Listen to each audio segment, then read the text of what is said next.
Bom, tenho aqui o giz pastel oleoso da Pentel e tenho aqui uma folha, papel canson, gramatura 300, mas você pode utilizar um papel, por exemplo, uma cartolina, pode utilizar até um papel craft, aquele pardo, para fazer a experiência com giz pastel oleoso.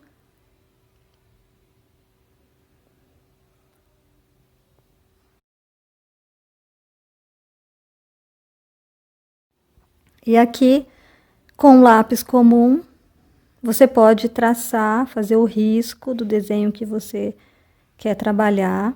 Aqui eu vou fazer algumas casas numa rua, então eu vou traçar a linha diagonal para dar perspectiva. Aqui eu vou vir mais para o cantinho da folha e vou traçar essa linha sem régua. Não há necessidade de usar régua. Você pode ir trabalhando a sua coordenação motora sem utilizar a régua. Então, aos poucos, você vai conseguindo traçar sem o auxílio de régua e também sem precisar corrigir com borracha. Quando você errar, você dá continuidade com risco, com sombreamento, com outra sobreposição de traços para trabalhar em cima do que você riscou, como estou fazendo agora. E agora estou imaginando aqui uma calçada, um calçamento. Veja que ele é mais grosso aqui no começo e vai afinando quando chega lá na ponta, para poder dar essa perspectiva.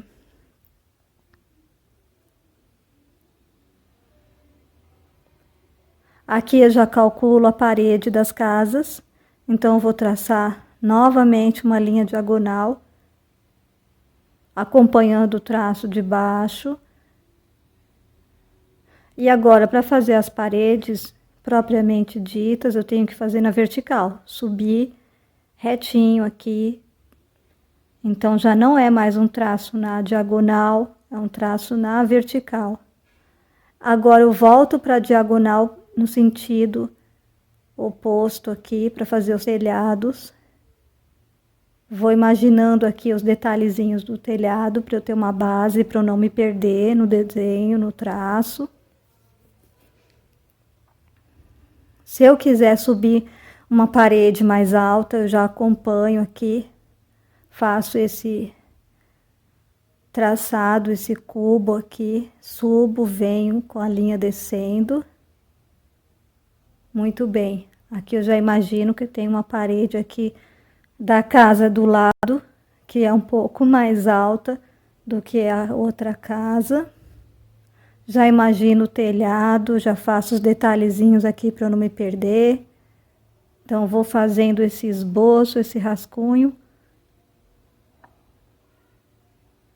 Aqui mais uma parede eu vou descendo. Muito bem. Aqui eu tenho um pedacinho de uma parede, tenho uma casinha aqui, outra. Aí falta trabalhar os detalhes. Então, a linha está acompanhando. Linha da parede na vertical, linha do telhado na diagonal, linha da rua na diagonal. Muito bem. Aqui eu vou continuando. Vou decidir se faço mais alto, faço mais baixo. Aqui eu vou fazer outra mais baixa. Então, eu já acompanho mais ou menos o traço da outra casa. Imaginando sempre essa linha se fechando, terminando mais estreita lá no final. Começa larga, termina mais fina.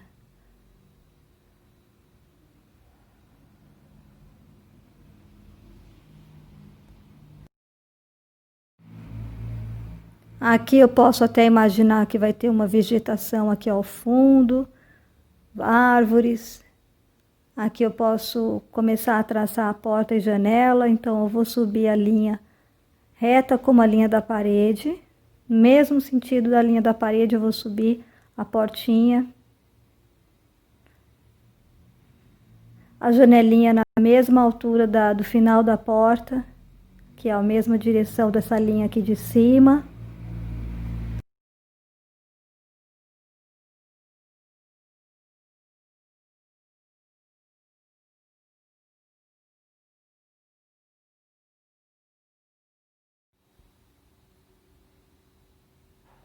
Aqui eu já começo a imaginar uma varanda, então eu já começo a riscar o traço na horizontal, agora eu vou fazendo os detalhezinhos.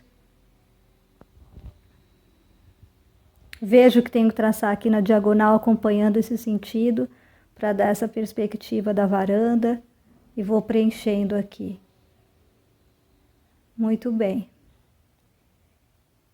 Assim você vai criando o seu desenho, ou você pode copiar um risco pronto que você pesquisar e achar na internet, trazer o risco para depois trabalhar a pintura, seja com giz, com aquarela, com tinta. Mas que é interessante você aprender a riscar também é você fazer esses treinos, exercícios de desenho, de perspectiva, que isso ajuda bastante, só vai agregar no seu trabalho de pintura. Mais uma varanda, fazendo o traço horizontal e o detalhezinho da lateral na diagonal. Então é bom a gente sempre conhecer como traçar em qual posição para a gente ganhar o risco correto.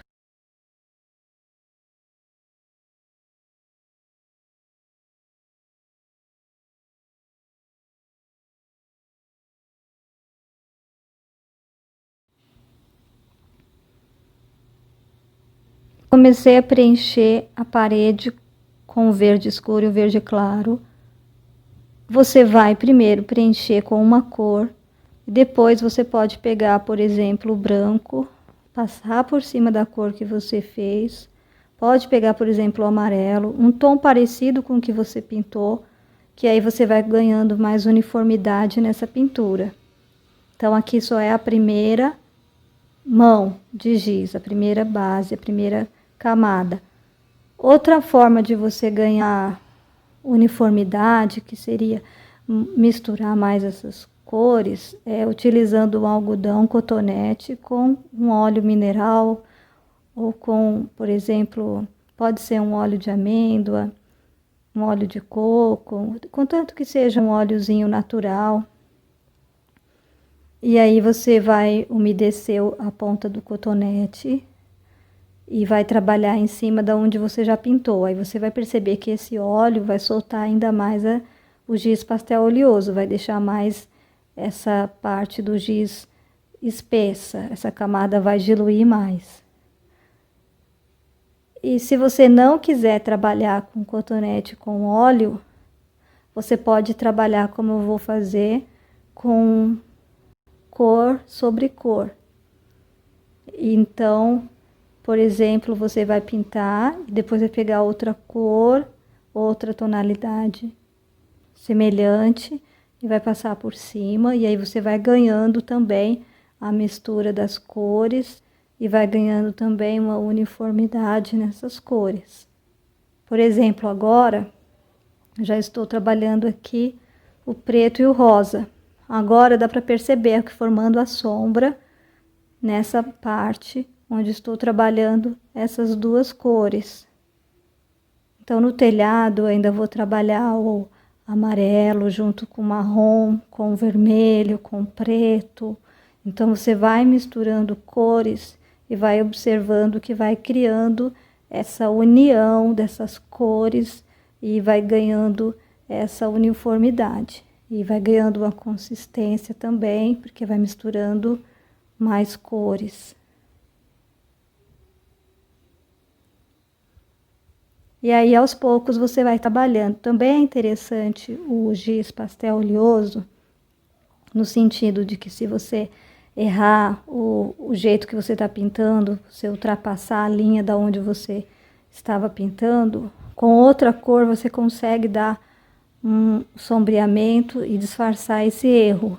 Então, não tem com que se preocupar na hora de ultrapassar a linha, sempre tem como corrigir.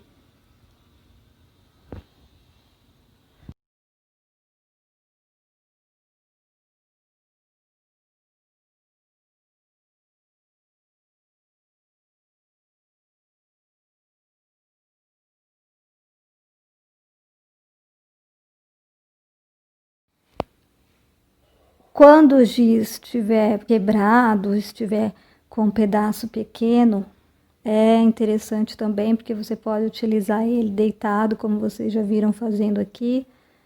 Então, há várias posições de você utilizar o giz. Pode ser em pezinho, pode ser inclinado, pode ser deitado.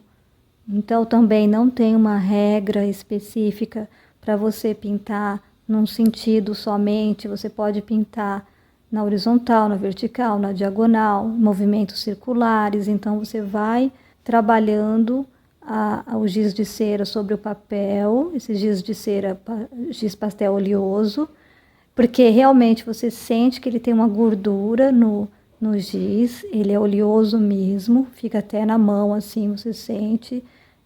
A consistência ele vai soltando nos dedos também. Então é interessante porque não tem uma posição exata para você pintar. Você vai pintando conforme você achar que fica interessante o jeito de você cobrir. E pode passar uma cor sobre a outra, porque vai ganhando essa mistura de cores, como eu disse. Então, cada vez que você vai misturando, você vai manchando, vai vendo que vai dando um efeito diferente.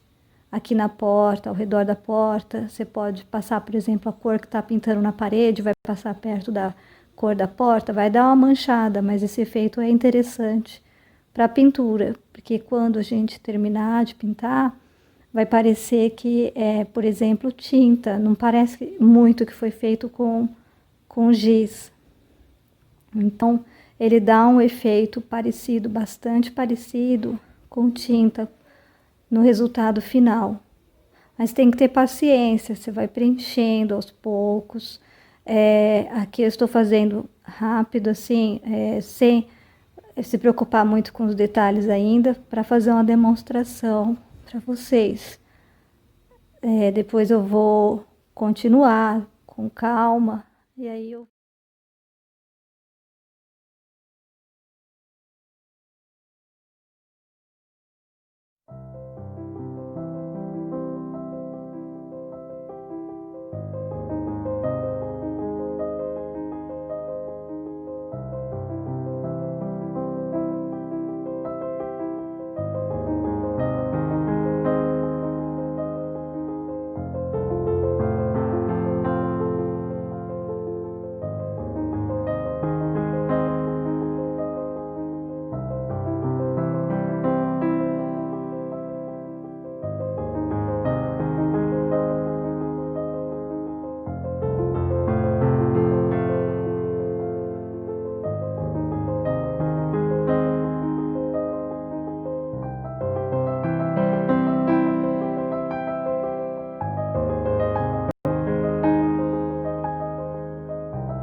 Bom, aqui está o resultado, ainda não terminei, tem alguns detalhes que eu ainda vou trabalhar, mas já deu para vocês terem uma ideia de como fica o trabalho com giz pastel oleoso.